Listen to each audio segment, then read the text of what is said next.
नमस्कार. भारती किचनमध्ये तुम्हा सर्वांचं स्वागत आहे. आजची रेसिपी आहे चमचमीत मटर पनीर मसाला. मटर पनीर मसाला तयार करण्यासाठी सुहाना मटर पनीर मिक्सचा मसाला वापरलेला आहे.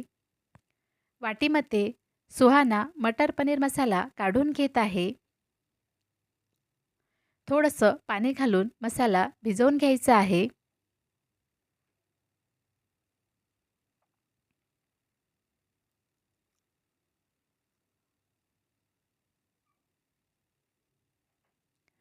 मसाला भिजवून झालेला आहे. दुसरीकडे ठेवून देत आहे.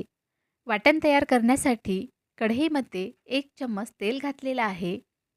तेल चांगलं गरम झाल्यानंतर 2 मोठ्या आकाराचे कांदे उभे पातळ कापून घातलेले आहेत.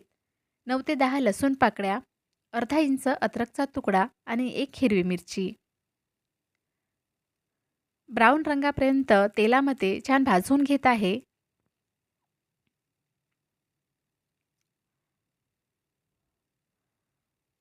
कांदा भाजलेला आहे. पूर्णपणे थंड झाल्यानंतर मिक्सरच्या भांड्यामध्ये काढून घेत आहे आणि मिक्सरला फिरवून घेत आहे.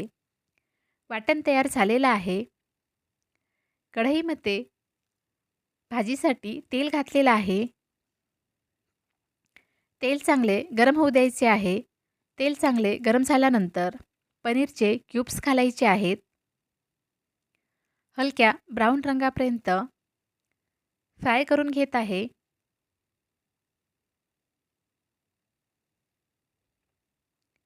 पनीरचे क्यूब्स तळण्यासाठी तेल चांगलं गरम करायचं आहे, नाहीतर पनीरचे क्यूब्स कढईला चिकटतील.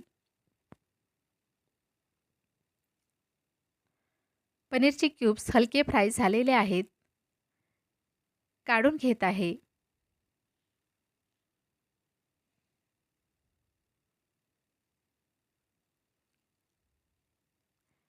तयार केलेलं वाटण घालायचं आहे.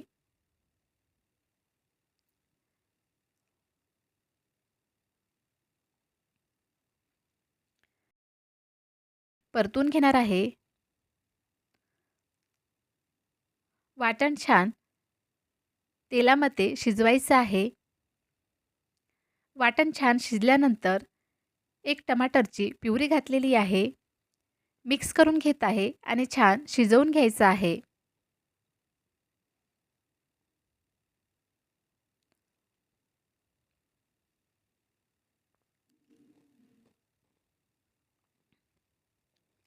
वाटण छान शिजलेलं आहे. आता आपल्याला सुहाना मटर पनीरचा मसाला घालायचा आहे आणि मिक्स करायचा आहे.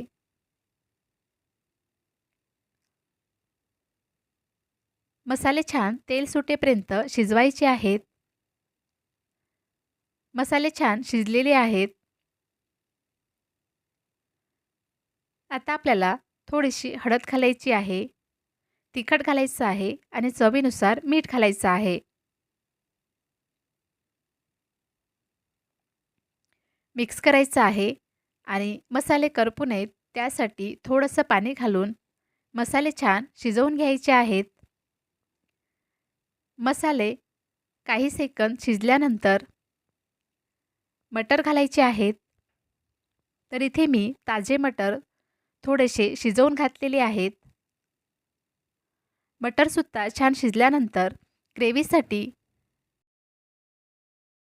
पाणी घालायचं आहे. झाकण ठेवून 2 मिनिटे शिजवायचं आहे.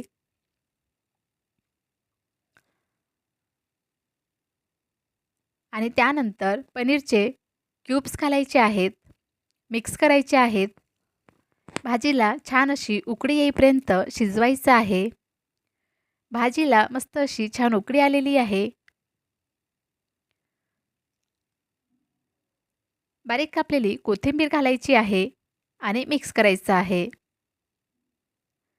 तर व्हिडिओमध्ये बघू शकता किती मस्त अशी झणझणीत मटर पनीर मसाला तयार झालेला आहे.